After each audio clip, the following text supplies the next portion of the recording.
everybody. How are you? Welcome. We're going to wait a second to let some of you log in and join us. Thanks for being with us today. Before we even start and begin our Eye on Events chat today, we first have to mention the wonderful ladies at Palette of Petals for creating this gorgeous arrangement for our Eye on Events office today. So Mary, Shannon, Piper, all of you beautiful ladies, we love you. Thank you so much for this. Yeah. So Britt, tell everybody who we are. My name is Brittany. And I'm Kate. We are Emily Weddings. We're the Emily Weddings team, and this is our live Thursday morning coffee chat with you all called Eye on Events. Where you keep your eye on us, we'll keep our eye on events. So today's topic is the space between. So just to give y'all a kind of a sense, what does that mean? What are you talking about, the space between? We thought we would give you a few said no one ever lines. Ever. I love feeling cramped like sardines. Said no one ever. How about this one? I love feeling like I'm in a clown car. Said no one ever. I hope everyone stands really close to me because I love trying to guess which type of deodorant they are wearing. Said no one ever. Because, yes. I mean, really, what if they're not? Because that's a whole other beast. Yes, different topic. Today we're going to address the temptation that some couples have with inviting the maximum number of guests that are allowed in their venue. For example, I'm off topic here. No, you're right on topic. Okay. I'm here for you, girl. Y'all want me to do a little dance while we get back on track? So, the why. So, some people want to know, why can't we invite 160 guests? They told me I could have 160 guests. Yes. And so, I invited more than 160 guests so that my number will really kind of hover right around that 160. Yes. So, a lot of people think they'll have less guests RSVP and show up, and sometimes that's not the case. It's kind of a guessing game. Fun fact for y'all, fun wedding planner fact, usually you can anticipate that around 30% of your guests will RSVP with regrets. So if you have invited 200 guests, you can really kind of expect more like 150-ish. I think would be a good working number, but that's something that, not a lot of brides know. You don't know what to anticipate. Yes. And that percentage really can kind of fluctuate based on how many out-of-town guests that you might have. So just a fun fact for you. Yes. So tell us some reasons why. Well, most importantly, you don't want your guests uncomfortable. You want them to have some elbow room, some space to dance.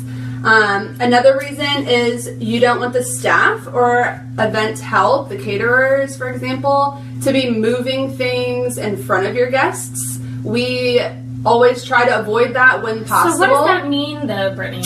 So when we say move things, we mean repurposing things. Yes. So we had our sweetheart table out on the dance floor because we invited so many guests that there wasn't room for it elsewhere. So then when dancing starts, we'll just move that. We'll just move that right out of the way. Yes. We try to avoid that at all costs, honestly. There is a sense of magic within your reception space, so you want to give your guests the impression that this is just, you want to transport them into your specific reception, and that takes away a little bit of the magic. Definitely. While we will do it, of course, we try to avoid it. Yes. So what else? And it can be uncomfortable, again, for your guests to have to move them or ask them to, get out of the way. So you can move things. It's hard. Yes. It could also leave you without a rain backup plan, which is huge. A very big deal. We had one wedding in particular that was out of town. It was up in the mountains, and it was absolutely gorgeous. It was amazing. Beautiful. We had the max capacity, maybe even a little more, amount of guests that showed up, and it ended up pouring down rain. Of course it did, because why wouldn't it? Yes, of course. Murphy's Law. Yes, they had a patio area, and a lot of the guests were going to be out on the patio. There's a bar out there. We were utilizing that space so that the actual reception area, dance floor area wouldn't be so crowded. But because of the rain and how that came on suddenly, as it usually always does here in Hampton Roads, we were super cramped. We had to bring everything inside. We had to bring the other bar inside. The dance floor got a little bit smaller. So not only now are you cramped, but also you're moving things, which was the last point that we just made. So now you've got, a double-edged sword there. And sometimes you can't avoid it, but if we had not as many guests, we would have already had a little more space in the reception area. So yeah, you could have still utilized the patio area, but in case of rain, you would have a lot more space. It would be more comfy for everybody. You wouldn't feel like, a pack of sardines. A sardine. Yes. Essentially. Yes. Yeah. Definitely. Also, it said another example we have. Hold please. Yeah, sorry about that. Is if you wanted a sit-down dinner, but now with everything moved inside, it has to be a cocktail reception. So you may not ultimately get the day you dreamed of due to the last-minute changes. So we have seen that before. I have an example. Yeah. I have an example of that. We had a wedding this year in April. And it was warm and it was beautiful the week leading up and everything was great. And the day of the wedding, we had more than 60 mile-an-hour winds. It snowed. Literally, it snowed in April in Hampton Roads. And this bride had booked a venue without taking into account her guest list. So even leading up to the wedding, they had to cut their guest lists by, at least 20 or 30 people because we just couldn't seat them. We couldn't fit them inside. So as we're going to the venue, it's snowing. The winds are so bad. It's dangerous. It's dangerous to have guests outside when there could be potential projectiles. Yes. Say that 10 times ceremony fast. arbor, you could have chairs flying, tables. Well, and the bride's father had made an absolutely gorgeous, arch for them to get married under. It was bamboo, so it was very light, and it was very sharp at the bottom, so you can imagine, there's a lot of concern with that. So we had to have everybody inside for the ceremony as well as the reception, which really... It was disappointing. It was just disappointing. If we had had a larger venue that could accommodate more guests, I think that the scenario would have gone a lot different when something unexpected had happened. Yes. So that was a lesson learned for this particular bride. Yes. You have to always think when you're picking your venue, how many people can fit in here if it does start raining or if we do have bad weather, because a lot of people don't really think about that. Or ask the venue, is your max capacity just standing? If we were having just cocktail, a cocktail reception, or is that with, tables that seat 10 people? That takes up a lot of space. Truly it does. Yes. So how do we avoid this? How do we avoid the sardine effect when planning a wedding? So the guest list and the budget. That's where you want to start. I think we meet with a lot of brides who say, and I will get married at the Chrysler Museum. I will get married at the water table, wherever it is. And they truly don't know how much money have no concept of how much, how many folks they can feasibly fit within that space. So while it's wonderful to have that beautiful vision for your wedding in your head, understand that the two most important things to figure out first are your budget and your guest list. Yes. So talk to your fiance, talk to your family, talk to his family, and figure out really kind of a ballpark number. At max, we need to fit this number of people. So find a venue that can fit that max or above. And really, you're kind of better off on the higher end in that situation.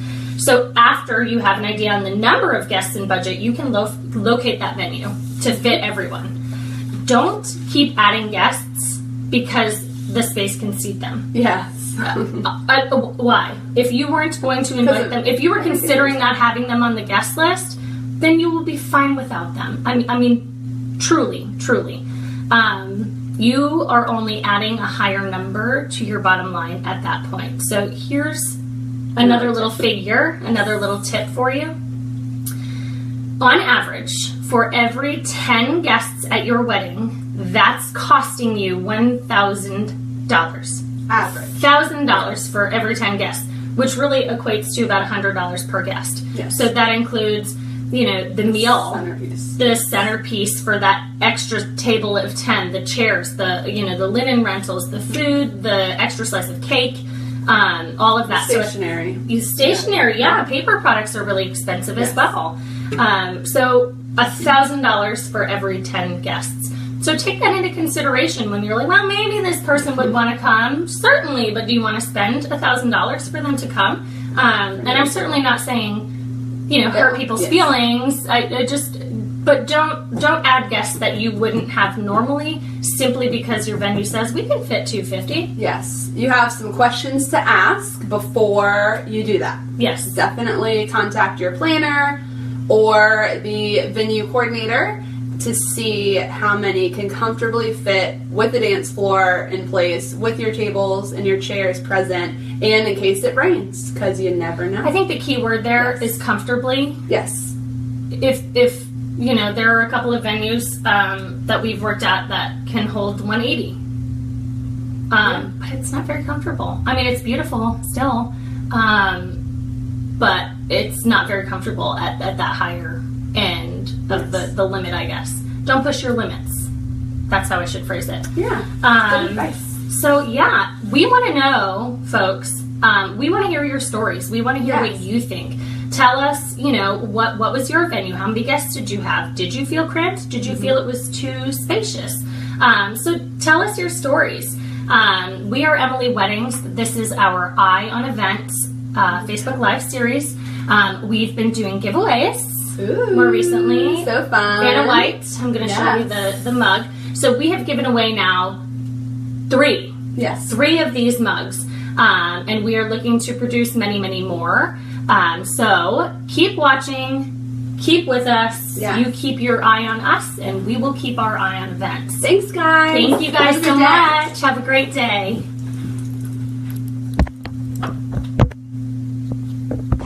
I'm still here.